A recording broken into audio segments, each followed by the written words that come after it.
Bismillahirrahmanirrahim. Assalamualaikum warahmatullahi wabarakatuh. Innal hamdalillah nahmaduhu wa nasta'inuhu wa nastaghfiruh. Wa na'udzu billahi min shururi anfusina wa min sayyiati a'malina. Man yahdihillahu fala mudilla lahu wa man yudlil fala hadiya lahu. Asyhadu an la ilaha illallah wahdahu la syarika lahu. وأشهد أن سيدنا محمدا عبده ورسوله اللهم صل وسلم وبارك على سيدنا محمد وعلى آل سيدنا محمد كما صليت وسلمت وباركت على سيدنا إبراهيم وعلى آل سيدنا إبراهيم في العالمين إنك حميد مجيد رب اشرح لي صدري ويسر لي أمري واحلل عقدة من لساني يفقهوا قولي سبحانك لا علم لنا إلا ما علمتنا إنك أنت العليم الحكيم لا حول ولا قوة إلا بالله العلي العظيم اللهم إنا نستمد بك المنحة ونستدفئ بك المهنة ونسألك العصمة كما نستوحبك رحمة ربنا لا تزغ قلوبنا بعد إذ هديتنا ويسر لنا العمل كما علمتنا وانهج بنا طريقا يهدي إليك وافتح بيننا وبينك بابا نفد منه عليك لك مقاليد السماوات والأرض وأنت على كل شيء قدير أما بعد. Al-Fadil, tuan-tuan imam yang berusaha pengusi dan ahli-ahli jawatankuasa masjid, barisan para pegawai masjid, para ustaz, ustazah, pimpinan masyarakat, yang datuk-datuk, datin-datin, tuan-tuan haji, puan-puan hajah, para jamaah muslimin muslimat yang dirahmati Allah sekalian. Alhamdulillah. Terlebih dahulu marilah sama-sama kita rafakkan rasa syukur kehadrat Allah Subhanahu wa taala. Sesungguhnya dengan inayah dan izin Allah, kita masih lagi diberi ruang dan juga peluang oleh Allah Subhanahu wa taala untuk terus kita berada di alam ini, meneruskan kehidupan kita selaku hamba-hambanya, melaksanakan titah perintahnya dan meninggalkan segala tegah larangnya. Alhamdulillah, dengan inayah dan izin Allah juga kita masih lagi dianugerahkan oleh Allah Subhanahu wa taala kesihatan.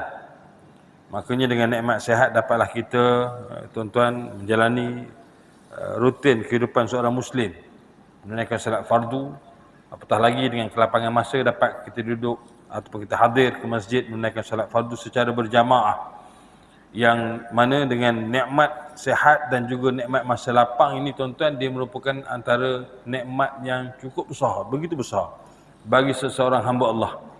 Kalau dia sihat tapi tak lapang, tak jadi juga tuan-tuan. Biasanya kalau orang yang sihat tapi dia sibuk, barangkali tidak berada di masjid dia pada waktu ini, ketika ini. Ada setengah orang dia masa lapang banyak tapi tak sihat, pun tak dapat juga tuan-tuan untuk sama-sama berada di rumah Allah. Tapi tuan-tuan, kalau sihat dan lapang itu dapat berganding sama, makanya mudahlah tuan-tuan untuk kita melaksanakan tuntutan solat fardu, apatah lagi berjamaah, dan dengan kelapangan masa dapat duduk seketika dalam halaqah ilmu, kuliah tafsir kita. Mudah-mudahan yang kita beroleh manfaat dan juga keberkahan daripada Allah Subhanahu wa taala. Cuma kita perlu ingat tentang nikmat sihat dan lapang ini, Nabi pernah beri warning pada kita, beri peringatan. Nabi kata apa? Ni'matani maghbunun fihima katsirun minan nas. Dua nikmat yang selalu manusia terpedaya. As-sihhatu wal farah. Ramai manusia terpedaya dengan nikmat sihat dan juga nikmat masa lapang. Jadi hati-hatilah tuan-tuan, ya. Dengan dua nikmat ini mudah-mudahan kita tidak terpedaya seperti mana yang telah diperingatkan oleh baginda sallallahu alaihi wasallam. Alhamdulillah tuan-tuan, kita telah pun melewati lebih daripada seminggu daripada Zulqa'dah, bermakna kita menuju kepada pertengahan Zulqa'dah yang sedikit sebanyak tuan-tuan telah pun orang kata hawa-hawa untuk kita masuk ke Idul Adha itu dah nampak dah sedikit sebanyak tuan-tuan, ya. Dengan sedikit sebanyak persiapan, urusan-urusan berkaitan dengan ibadah korban, ya, persiapan dan seumpamanya. Mudah-mudahan dipermudahkan oleh Allah Subhanahu Wa Taala niat kita untuk melaksanakan ibadah korban bagi tahun ini pula, insya-Allah 1444 Hijrah. Sebelum kita melangkah masuk setelah berakhirnya Zulhijjah masuk ke tahun baru Islam 1445 Hijrah bila mana datangnya 1 Muharram. Jadi saya kira mudah-mudahan Allah permudahkan urusan-urusan kita dan diberikan kepada kita ketaatan, kesungguhan, mujahadah, kesungguhan dapat kita melaksanakan amal ibadah dan diberikan peluang kepada kita untuk terus selagi hayat diberi di kandung badan tuan-tuan dapat terus beribadah kepada Allah Subhanahu Wa Taala, insya-Allah. Jadi pada hari ini kita sambung kembali tuan-tuan tafsir kita juzuk yang ke-30, masih lagi kita membincangkan surah An-Naba ayat surah yang ke-78 daripada 114 surah kesemuanya daripada surah-surah Al-Quran.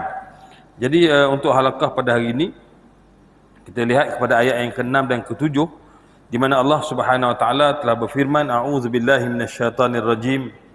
Bismillahirrahmanirrahim. Alam naj'alil arda mihada wal jibala autada. Yang bermaksud, bukankah kami telah menjadikan bumi sebagai hamparan dan gunung ganang sebagai pasak kepada bumi. Jadi dalam ayat ini seakan Allah SWT menimbulkan lagi satu bentuk persoalan kepada kita. Jadi kita tengok surah An-Naba ini banyak perkara-perkara dalam bentuk Allah tanya, dan pertanyaan itu supaya kita berfikir. Tuan-tuan, kadang-kadang pertanyaan ini bukan nak tahu. Kadang-kadang kita selalu kalau kita tanya, kita nak tahu. Ya, pukul berapa dah jam, kita nak tahu pukul berapa jam, tuan-tuan. Jadi kita tanya, ya. Tapi kadang-kadang ada masa kita gunakan bentuk soalan itu pertanyaan, tapi bukan nak tanya atau kita nak tahu, tapi kita nak bagi tahu, nak suruh dia tahu atau suruh dia ambil tahu atau nak suruh dia berfikir. Ya, tuan-tuan. Jadi bentuk soalan ini kadang-kadang membawa makna nak tahu sesuatu, kadang-kadang membawa makna nak beritahu sesuatu supaya kita berfikir, supaya kita ambil tahu. Jadi dalam ayat ini Allah SWT bertanya, bagaimana boleh kamu mengingkari hari kebangkitan semula sedangkan kamu melihat sendiri tanda-tanda kekuasaan Allah itu jitu seperti menghamparkan permukaan bumi bagi kemudahan penghuninya, umpama kepentingan contoh macam seperti mana buaian bagi si anak kecil. Dengan buaian tersebut si anak kecil menjadi selesa untuk tidur. Tuan-tuan, mana bumi ini dihamparkan senang, ya?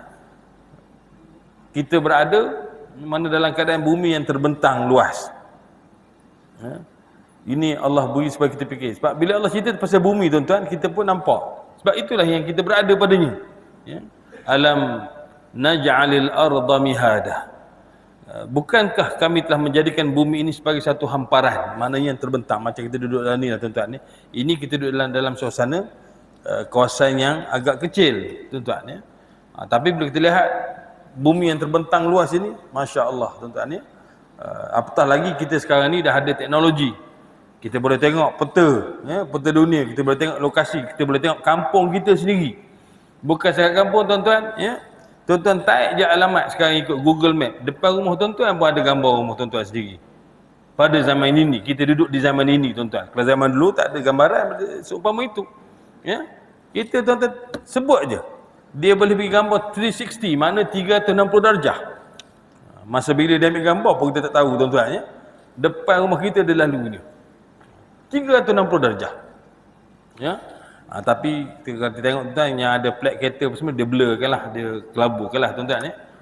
Tapi tengoklah yang version bila, ya, kadang-kadang kawasan rumah kita itu, ya, mungkin tahun 2000 dulu kita dah direnovate lain rupa, ya. Tapi tak apalah, tuan-tuan, semuanya itulah dia, lorongnya dan sebagainya, ya. Kadang-kadang selalu dia akan update, ya, update lorong-lorong dan sebagainya. Jadi kita dapat lihat kecil, kita boleh besar tu, kita boleh kecil kita akan nampak seperti, bagaimana sebuah sebiji bumi ini, ya, yang terbentang luas. Kemudian Allah SWT membawa satu lagi persoalan tentang gunung ganang. Kita belajar sains, tuan-tuan. Gunung ganang ni dia sebagai pasak kepada bumi, maknanya bagi menyeimbangi ya, bagaimana putaran bumi ini. Sebab itu tuan-tuan, kalau kita tengok tayar kereta lah ya, kalau kita buat balancing tu, maknanya ada tampai apa logam dan sebagainya tu, apa timah tu, nak bagi supaya tayar kita pusing cantik. Kalau tidak tuan-tuan, mungkin dia goyang ke, bergegar ke, timbul tenggelam dan sebagainya. Itu umpama seperti pasak yang bagi menyeimbangi pusingan kitaran bumi ini. Jadi Allah Subhanahu Wa Taala membuat persoalan tentang pemacakan bukit, juga terdapat tanda-tanda kekuasaan Allah. Dia telah menjadikan bukit terpacak bagaikan paksi kepada bumi agar ia mantap dan tidak bergoyang. Tuan-tuan ya, sains dia cerita tuan-tuan, kalau bukit terbentuk begitu, dia punya terah dia tu pun ngikut gitu juga tuan-tuan. Maknanya keseimbangan di situ ya. Dia macam apa orang tengok istilahnya, kalau di tengah laut tu iceberg naik tuan-tuan, bawah tu ada lagi besar bawah tu tuan-tuan. Kita nampak gitu je di atas tu, yang timbul yang bawah tu itu yang menyeimbangkan dia.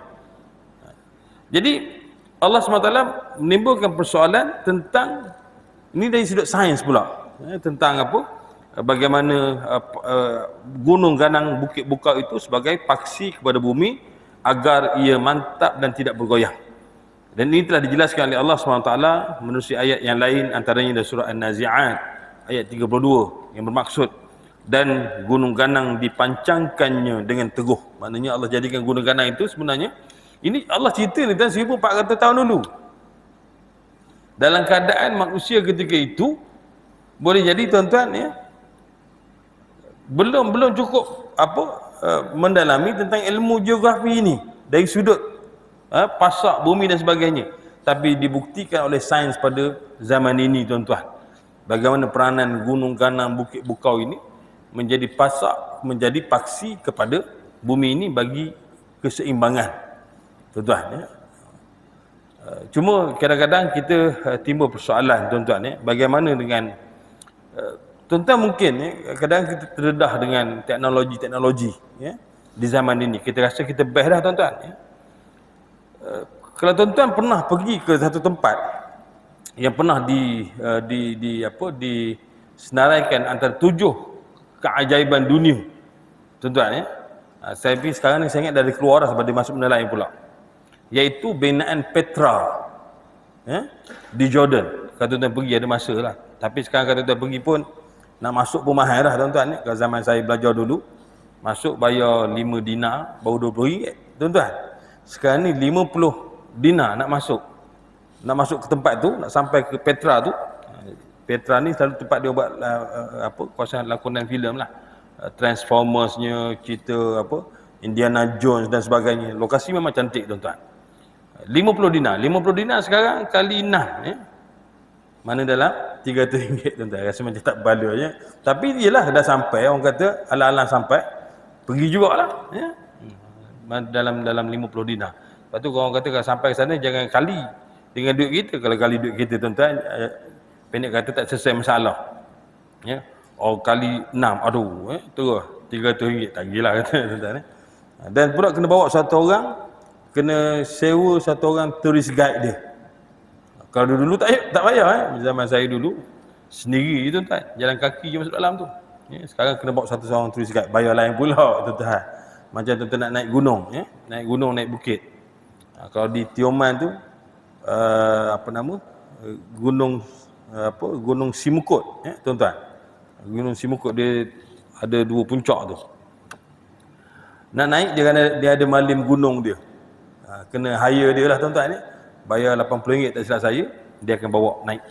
Mana tak boleh bawa naik sendiri-sendiri tuan-tuan, bahaya ya. Ini macam kita ada rakyat kita baru ni tuan-tuan pergi ke Everest ya. Pergi ke Everest, siapa nama? Hawari ya, yang hilang. Dan difahamkan sampai sekarang masih tidak ditemui. Dia hilang hari Jumaat yang lepas, hari ni dah masuk hari Isnin tuan-tuan ya. Everest ni hilang, dia tak serupa macam kita hilang dalam apa hutan kita ya. Di sana sejuk tuan-tuan ya. Kalau tak cukup bekalan dan sebagainya, boleh jadi oksigen dan sebagainya itu dia berbeza tuan-tuan ya. Jadi difahamkan sebelum ditemui ya. Seorang tu meninggal ya. Meninggal dunia yang apa angkatan pertahanan awam ya, pengarah apa yang tak saya tuan-tuan ya. Yang itu okeylah, jenazah dah bawa balik ya, bawa balik diurus bawa balik ke Malaysia. Apa yang ini Hawari dia hilang tuan-tuan. Dan dia keluar tu dia tak beritahu kepada malim gunung yang bawa naik ke Everest tuan-tuan ya. Hanya di situasi. So benda-benda gini tuan-tuan dia ada ilmu-ilmunya ya. Baik.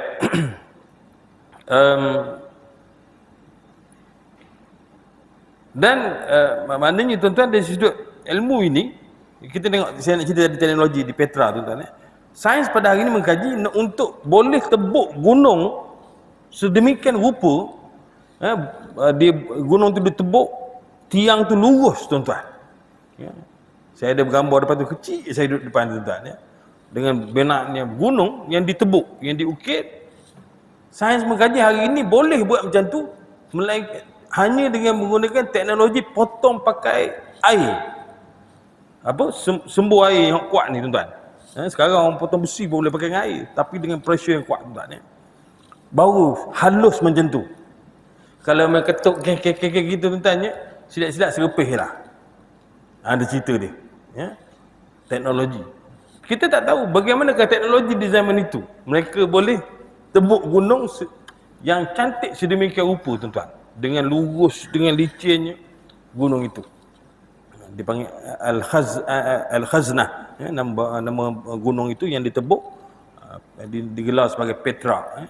Memang kaum di zaman itu memang mereka ini tinggal dalam gunung lah tuan-tuan ya. Mereka tebuk buat rumah ya.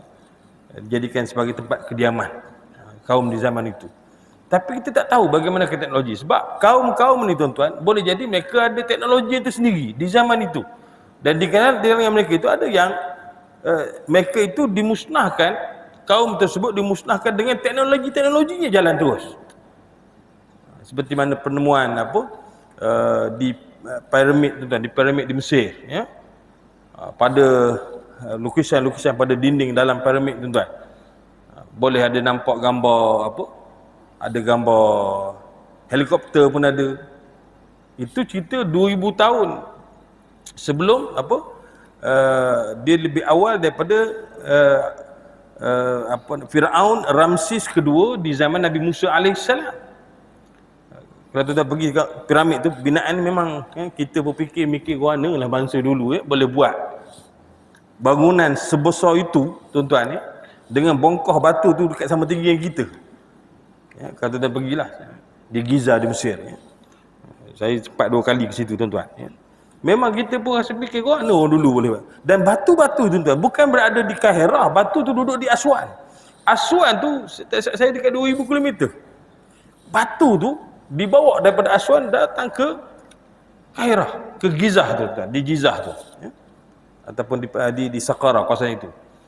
Tapi ialah saintis mengkaji balik, mereka ini gunakan Sungai Nil, lepas tu mereka buat saliran sungai masuk untuk bawa batu tu sebagainya.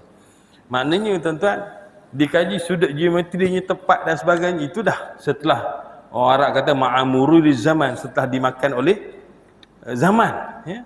Kalau dulu tak tahulah orang negara tuan-tuan, zaman kegemilangannya dulu. Dalam tu orang boleh jumpa gambar ya, dia punya lukisan tu bentuk helikopter ada, kapal selam pun ada, kapal terbang pun ada, gambar tuan-tuan ya, yang tertera yang diukir oleh bangsa zaman itu. Boleh jadi mereka dengan teknologi mereka mungkin dah ada dah gambarnya zaman itu, tapi mereka itu pergi bersama-sama dengan teknologi zaman mereka. Kita zaman kita kata ya, rasanya orang dulu-dulu mungkin ketinggalan zaman kita kata tuan-tuan, sebab kita duk banding zaman kita ya dengan Malaysia 40 tahun dulu contohnya, dengan Malaysia 100 tahun dulu. Sebab kita membina umat kita ni, kita membina tamadun kita. Yang zaman dulu boleh jadi tuan-tuan dengan tamadun mereka. Ya, contoh Nabi Nuh alaihissalam. Tuan-tuan, zaman Nabi Nuh tidak ada teknologi bina bahtera, kapal. Tuan-tuan bayang. Ikut logik dah ya. Nabi Nuh ni Nabi yang keberapa tuan-tuan? Adam, Idris, Nuh. Yang ketiga tuan-tuan. Berapa ribu tahun? Kita dengan Nabi Adam alaihissalam sekitar 10,000 tahun je tuan-tuan jarak dia.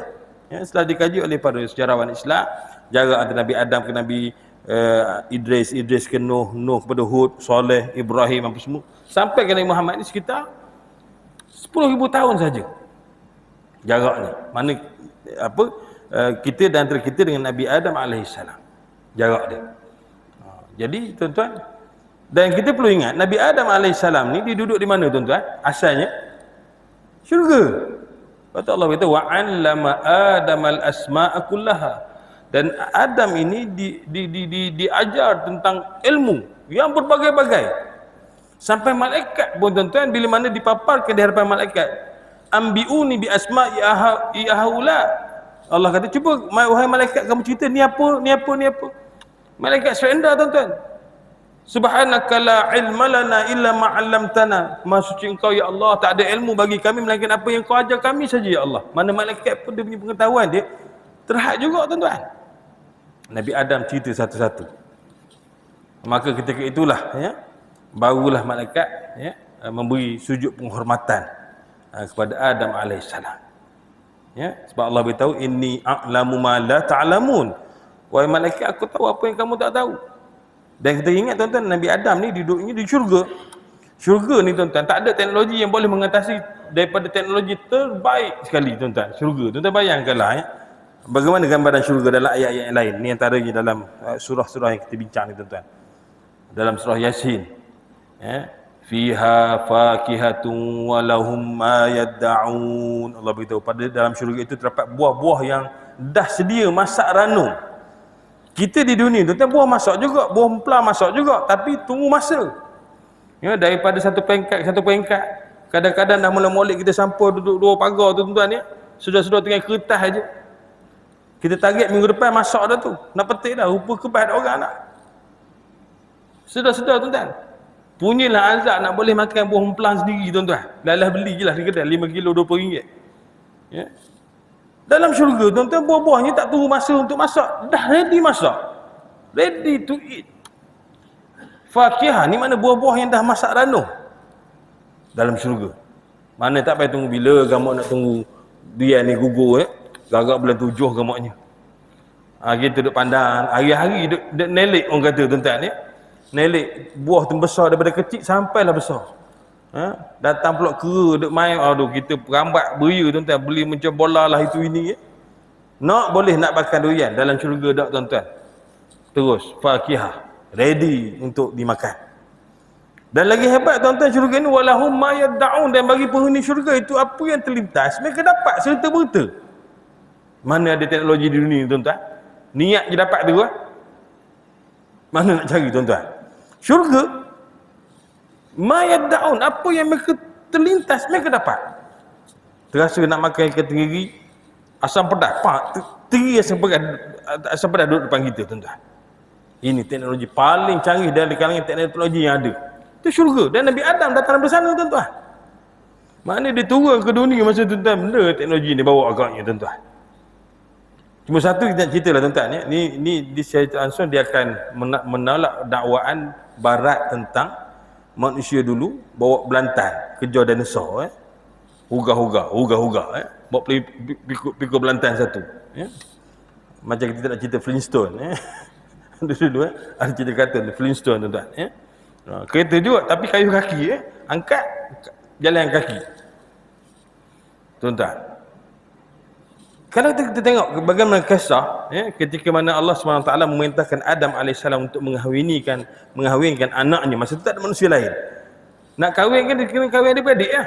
Manusia tak ada lagi masa tu. Jadi masa tu syariat Nabi Adam adik-beradik boleh kahwin, tapi kahwin silang. Maknanya Qabil ni dia adik-beradik, tapi ketika Qabil lahir bersama dengan dia ialah kembar dia bernama Iqlimah. Habil bila dia lahir bersama kembarnya bernama Labudah. Jadi bila nak dikahwinkan, Qabil dia kena kahwin dengan adik kepada Habil. Lah budak. Habil kena kahwin adik kepada kembar kepada Qabil tadi, Iqlimah. Kena kahwin silang, mana tak boleh kahwin adik-beradik sekelahiran. Masa zaman itu Hawa ini, Sayyidatina Hawa, dia lahirkan anak dia kembar, laki perempuan. Tiap kali kelahiran dua orang. Laki perempuan. Kembarnya. Jadi nak kahwin syariat ketika itu kahwin silang. Ketika diperintahkan mereka berkahwin walaupun ada beradik tetapi cara silang tadi, Qabil protes, dia nak kahwin dengan adik dia sendiri, kembar dia sendiri, iaitu Iqlimah. Tambahan pula diriwayatkan Iqlimah itu lebih cantik berbanding dengan Labudah. Tuan-tuan. Jadi sebelum tu saya nak balik tuan-tuan, kisah Adam ketika mana dia berada dalam syurga. Kita tak tahu macam mana pakaian Nabi Adam AS. Tuan-tuan ya. Cuma kita selepas dalam Al-Quran dicerita selepas dia makan buah larangan itu yang disebut, orang sebut pohon khuldi, tuan-tuan ya. Dia kaitan khuldi itu ialah mana tipu daya iblis. Kalau dia kata Adam, kalau kamu makan buah ini kamu akan hidup selama-lamanya, kekal. Khuld ini maknanya kekal. Khalid ini maknanya kekal, tuan-tuan ya. Jadi terpedayalah. Mana lepas Adam dan Hawa makan tu, mana pakaiannya telurut semua sekali, sehingga Adam dan Hawa ambil daun-daun syurga ya, tutup badan. Jadi kita tahu entah pakaian dia ya, macam angkasawan ke apa, kita tak tahu tuan-tuan ya. Tapi ya pastinya pakaian dalam ahli syurga ini digambarkan dalam Al-Quran ialah terdiri daripada sutera yang tebal, tuan-tuan ya. Maknanya dari sisi sudut itu kita menemui teknologi buat kain sutera ni kemudian syurga dah pakai awal lagi dah tuan-tuan, zaman Nabi Adam dah pakai dah. Nak cerita dah ya. Maknanya kita saya kata teknologi zaman Nabi Adam. Ketika Adam alaihissalam turun tuan-tuan ya, dan hiduplah dia di dunia ya, dan dikatakan dalam riwayat menceritakan Nabi Adam alaihissalam dalam beberapa tempoh masa yang sedemikian lama tuan-tuan, tak selera Adam alaihissalam nak makan. Sebab apa? Busuk, bumi ini busuk tuan-tuan. Sebab apa? Sebab syurga ni baunya kasturi, baunya haruman yang begitu hebat. Itu syurga. Turun ke dunia ni tuan-tuan, tak selera Adam, banyak terganggu bau bumi ni. Maknanya ya, kita rasa okey lah pasal kita lahir di sini tuan-tuan ya. Nak cerita, Adam duduk dalam syurga. Bau syurga ni tuan-tuan, 500 tahun perjalanan dah bau dah. Belum sampai lagi, 500 tahun lagi nak sampai tu, dah bau dah. Harumnya syurga ini. Apatah lagi duduk dalam syurga. Dalam pada itu ada juga orang tak nak masuk syurga, tuan-tuan bayangkanlah ya. Gua negara tak tahu tu sahabat bila Nabi kata apa, kullu ummati yadkhulunal jannah, seluruh umat aku ni akan masuk syurga illa man aba, melainkan mereka yang enggan, kata Nabi SAW. Sahabat berasa heran, qila faman yaba ya Rasulullah, siapakah yang tak nak masuk syurga itu ya Rasulullah? Mana sahabat berasa heran, dalam keadaan syurga yang begitu hebat ada juga orang tak nak masuk. Nabi kata apa, man ata'ani dakhalal jannah, siapa yang taatkan aku, oh inilah yang akan masuk syurga. Wa man asani faqad aba, siapa yang ingkar, dia tak nak dengar kata-kata aku, apa yang aku suruh dia tak buat, apa yang aku tegah dia buat, faqad aba, inilah sebenarnya mereka yang enggan masuk ke syurga. Tuan-tuan, jadi nak cerita hebat tak hebat syurga tuan-tuan, 500 tahun perjalanan dah bau dah punya wanginya, dan bau wangi syurga ni pun dah nikmat, belum masuk lagi tuan-tuan. Bayang Nabi Adam duduk dalam syurga, kemudian turun ke bumi tuan-tuan ya. Tak tahu berapa kali ganda punya hebatnya wanginya syurga tu. Bila turun ke bumi tu busuk tuan-tuan. Bumi ni, itu Nabi pernah sebut, dunia ni jifah. Dunia ni macam bangkai je, kata Nabi SAW. Maknanya yang manusia duduk kerja-kerja sebenarnya tarahnya ibarat seperti bangkai je. Yang kita manusia kejar dunia sehingga tinggalkan akhirat. Jadi ketika Nabi Adam alaihissalam turun tuan-tuan ya, di situ untuk menyelesaikan isu perkahwinan anaknya Qabil dan Habil ni tadi, maka Allah SWT perintahkan untuk melakukan korban, satu ibadah, dibuat satu sembahan untuk dipersembah kepada Allah SWT. Dan maka ketika itu tuan-tuan, Qabil menyediakan apa? gandum ya, yang ditanamnya, tapi gandum itulah gandum yang rosak, yang takluk dan sebagainya, maknanya bukan grade molek lah tuan-tuan. Bermakna zaman Nabi Adam alaihissalam ya, dah ada cocok tanah. Orang dah bercocok tanam, bukan bawa belantai lagi tuan-tuan. Habil menyediakan seekor kibash yang besar untuk dijadikan sebagai korban kepada Allah Subhanahu Wa Taala, dan Allah perintahkan letak di puncak gunung ya. Nabi Adam beritahu letak puncak gunung, yang mana disambar api, yang itulah yang korban itu diterima oleh Allah Subhanahu Wa Taala. Yang diterima ialah korban Habil ya, kerana diberi itu ikhlas, dia buat itu kerana Allah Subhanahu Wa Taala. Bibi kibas dia itu diterima oleh Allah SWT, sedangkan korban Qabil tidak diterima. Maka yang diterima itulah layak berkahwin dengan Iqlimah. Tuan-tuan, bayang, maknanya zaman itu ya, Habil pun sudah menternak haiwan. Mana bukan ternak T-Rex, bukan ternak apa. Jadi cerita pasal dinosaur ni kita mungkin lagi awal daripada itu. Kita tak tahu tuan-tuan ya. Zaman makhluk zaman bila pun kita tahu tuan-tuan, tapi dia punya fosil itu memang kita jumpa tuan-tuan ni. Anak cerita manusia kita kira daripada zaman Nabi Adam alaihissalam, kita tak sampai jutaan tahun yang lalu, 10,000 tahun sahaja tuan-tuan, antara Nabi Adam alaihissalam dengan zaman kita lebih kurang tuan-tuan ya. Yang jutaan tahun tu mungkin ada umat-umat yang terdahulu, kaum yang terdahulu yang Allah telah musnahkan dan sebagainya, wallahu alam, kita tak tahu. Sebab ada juga para sejarawan mengkaji, menulis Adam, maknanya ada lagi Adam yang lebih awal daripada Nabi Adam, wallahu alam. Tapi kita punya syariat kita bermula daripada Nabi Adam alaihissalam itulah. Adam, Idris, Nuh. Nabi Idris dia memperkenalkan pakaian berjahit tuan-tuan ya, mula berjahit pakaian, maknanya tuan-tuan dah ada pakaian berjahit. Nabi Nuh alaihissalam dengan teknologi bahtera tuan-tuan. Kita tengok kapal besar mana tuan-tuan yang boleh lawan ombak yang setinggi gunung. Kita buat pada hari ni tuan-tuan, kapal-kapal yang tengah lautan tu kalau kena ombak besar di tengah laut yang belum lagi setinggi gunung pun dah cuak tuan-tuan ya. Bayangkan Nabi Nuh alaihissalam ya, bagaimanakah teknologi yang dia bina ketika itu tuan-tuan. Dan bahkan menunjukkan itu Rasul yang ketiga tuan-tuan ya. Menunjukkan orang zaman itu pun dah ada teknologi membina kapal. Cuma orang dulu dia bina kapal dekat laut, Nabi Nuh atas gunung. Itu yang dia pelik. Dan mungkin kaum dia cukup hebat dengan teknologi yang mereka ada, sehingga mereka ya memperlekehkan teknologi yang diperkenalkan oleh Nabi Nuh alaihissalam. Ini wallahu alam tuan-tuan. Sebab tu kita berada di zaman kita ini dengan teknologi kita. Kaum-kaum yang terdahulu ada di kalangan mereka yang Allah musnahkan terus.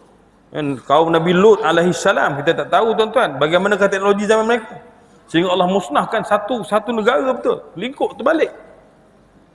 Tak ada yang tinggal tuan-tuan, melainkan Nabi Nuh dan juga Nabi Lut dan juga mereka yang beriman sahaja.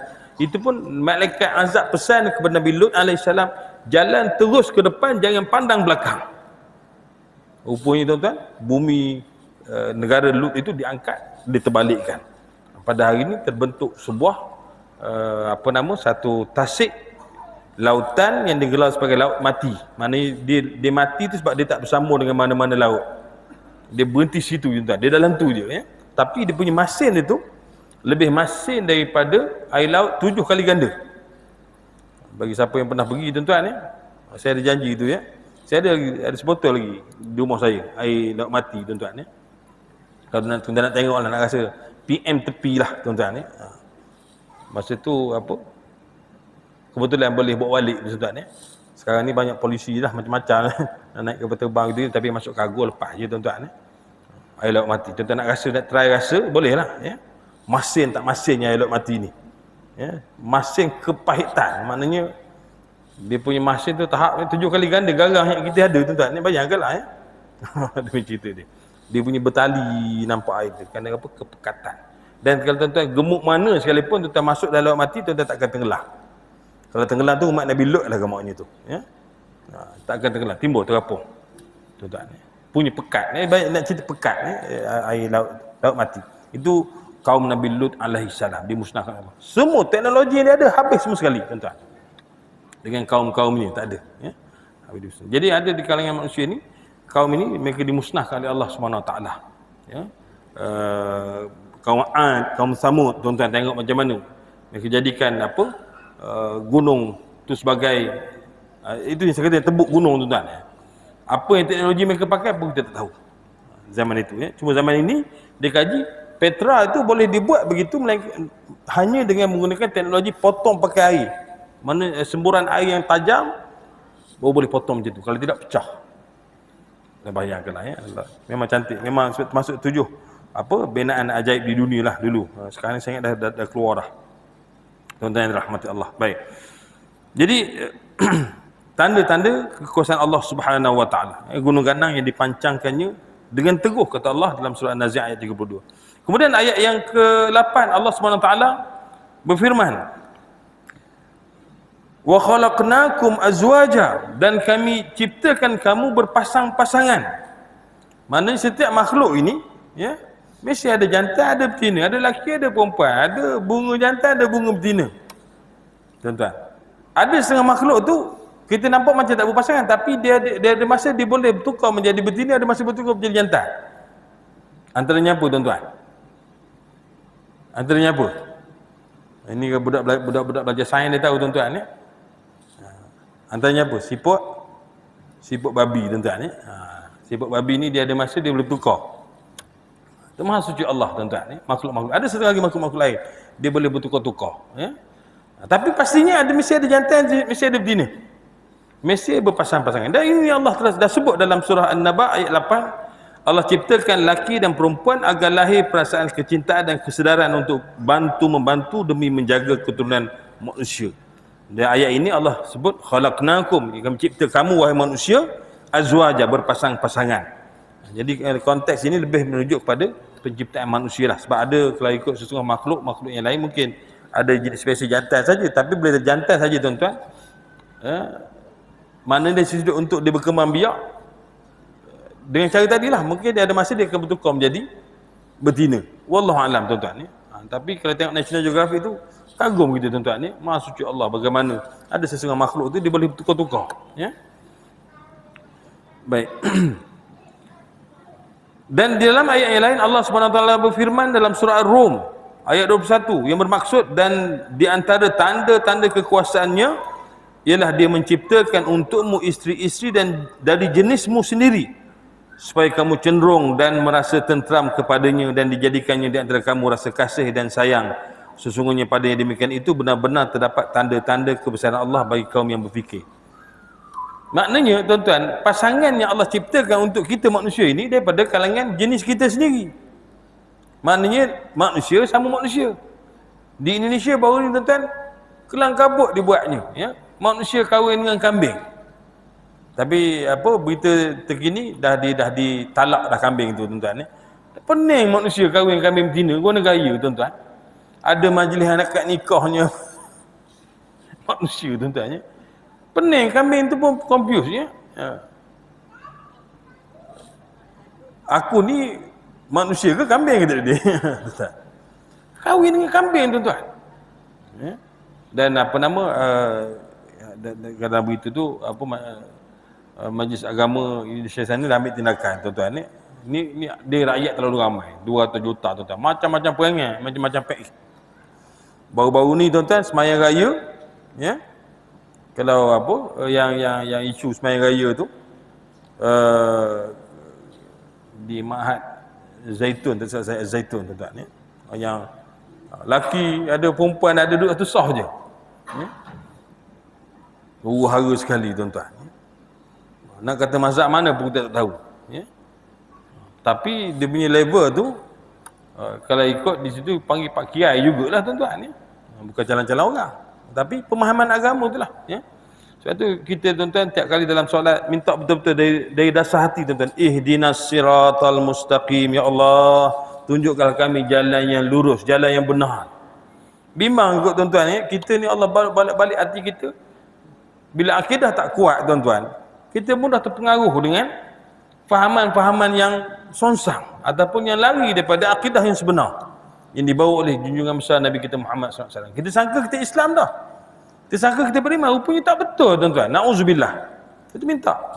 Ihdinas siratal mustaqim, ya Allah, tunjukkanlah kami jalan yang lurus. Siratal ladzina an'amta alaihim, jalan golongan orang-orang yang engkau kurniakan nikmat pada mereka. Ghairil maghdubi alaihim, bukanlah golongan yang dimurkai olehmu ya Allah ke atas mereka. Waladdallin, dan bukan juga jalan orang-orang yang sesat ya Allah. Itu sebab itu kena semayang tuan-tuan. Bayangkan kalau orang tak semayang, hidup dia tak semayang tuan-tuan, masa bila nak minta jalan yang lurus daripada Allah SWT? Kita dituntut 17 kali kita baca Fatihah dalam solat kita tuan-tuan, 5 kali sehari. Ya, setiap rakaat itu Fatihah rukun 17 kali sekurang-kurangnya. Maknanya kita akan ulang ayat yang sama, doa yang sama sebanyak 17 kali sehari. Itu tak campur solat sunat, qabliyah, ba'diyah lagi tuan-tuan. Hak wajib ni. Barulah kita dapat bimbingan dan juga taufik daripada Allah SWT. Bayangkan kalau manusia ni dia ambil mudah tentang solat, tak semayang, tak peduli je, maka tak lebih daripada dia sebenarnya makin jauh daripada hidayah Allah Subhanahu wa taala. Dan pada ayat yang ke 9 dan 10 Allah Subhanahu wa taala berfirman dalam surah An-Naba, A'udzubillahi minasyaitonir rajim. Wa ja'alna al-laila libasa wa ja'alna an-nahara ma'asha. Dan kami jadikan malam itu, tidurmu itu, sebagai satu bentuk istirahat. Dan kami jadikan malam sebagai libasa, pakaian. Wa ja'alna al-laila libasa wa ja'alna an-nahara ma'asha. Allah beritahu, ya, kami jadikan malam itu sebagai pakaian bagimu. Maknanya tuan-tuan, ibarat kita balik ke tempat kita, balik ke rumah kita, tuan-tuan, rumah ni ya, dia ibaratkan tempat kita lindung tuan-tuan. Yalah, di rumah lah kalau tuan-tuan nak tanggal baju di rumah lah kan. Mana rumah tu ibarat pakaian kita tuan-tuan. Kalau di luar dia tak sama tuan-tuan, kita akan dengan berpakaian nak nampak kita datang ke masjid tuan-tuan. Jadi begitu.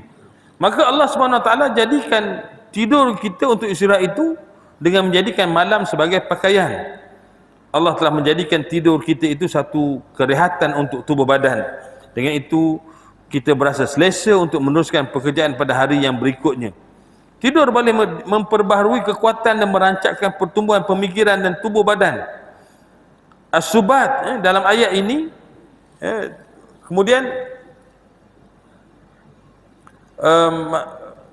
waja'alna naumakum subata pada ayat yang ke-9 tuan-tuan. Saya tinggal ayat ke-9 tadi. Waja'alna naumakum subata waja'alna al-laila libasa. Dan kami jadikan tidur kamu itu sebagai subat. Subat ni adalah satu kerehatan. Hari Sabtu yang kita sebut tuan-tuan, hari Sabat, orang Yahudi sebut hari Sabat. Kita sebut hari Sabat juga, tapi kita tambah tu di ujung. Ya, As-Sabtu. Arabnya As-Sabtu. Jadi kita orang Arab sebut Yaum Sabat. Orang Yahudi hari Sabat ni lah hari cuti, hari rehat bagi orang Yahudi. Sebab itu kaum Nabi Musa alaihissalam, ya, mereka di zaman itu diharamkan menangkap ikan pada hari Sabtu. Ya, mereka buat helah. Mereka tahan buka hari Jumaat, mereka angkat hari Ahad. Hari Ahad adalah hari rehat bagi orang Kristian. Dan hari Jumaat adalah hari rehat bagi orang Islam. Jadi bagi tiga kaum ini, kaum Nabi Musa, kaum Nabi Isa dan juga kaum Nabi Muhammad SAW, dia ada hari-hari rehat yang tersendiri, hari yang dimuliakan. Bagi orang-orang Yahudi, mereka memuliakan hari Sabtu, Yaumus Sabat, hari Sabat. Hari orang-orang Kristian, mereka muliakan hari Ahad. Sebab tu orang Kristian pergi gereja hari Ahad tuan-tuan. Kita orang Islam hari Jumaat. Sebab tu kita mendirikan solat Jumaat pada hari Jumaat lah tuan-tuan. Itu dia cerita dia. Dan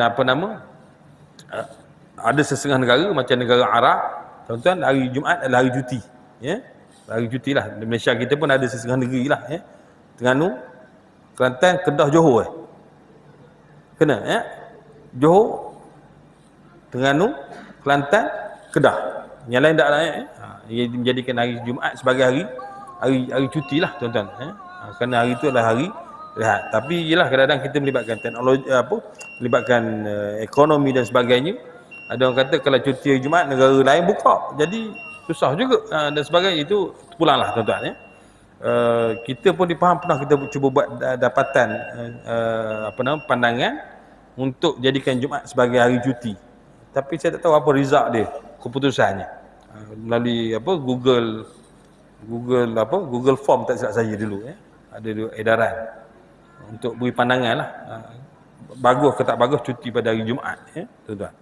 Jadi subat itu maknanya rehat. Wa ja'alna naumakum subata, dan kami jadikan tidur kamu itu sebagai satu kerehatan. Wa ja'alna laila libasa, dan kami jadikan malam itu sebagai pakaian bagimu. Maknanya tuan-tuan kan malam ni dia gelap tuan-tuan tak nampak sangat tapi wa ja'alna nahara ma'asya, dan kami jadikan siang sebagai sebagai tempat untuk kamu mencari kehidupan. Maknanya sebenarnya tuan-tuan kalau mengikut sunnatullah malam tu memang tidur itu ialah satu kerehatan. Malam ada tempat kita, waktu kita berehat, waktu yang sesuai untuk kita berehat. Sebab tu kita tidur lama waktu malam. Siang tidur juga tuan-tuan tapi sekejap je, barangkali setengah jam kita ambil qailulah dan sebagainya, mungkin setengah jam begitu tuan-tuan. Tapi siang sunnatullah adalah ma'asya, sebagai waktu masa untuk kita mencari kerja. Cuma mutakhir ini tuan-tuan, kita hidup di zaman ini ada orang kerja diikut shift, ada kerja siang, kerja malam dan sebagainya. Kalau di bandar-bandar besar tuan-tuan, kalau di Kuala Lumpur tengok hak baki jalan tu biasa tengah malam lah dia buat. Sebab hak tu time tu jalan tak sibuk tuan-tuan Kemudian taklah panas sangat. Itu banyak faktor lah tengah malam. Jadi satu sudut kita nampak macam menyanggahi sunnatullah maknanya sepatut malam waktu untuk kita rehat, untuk kita tidur.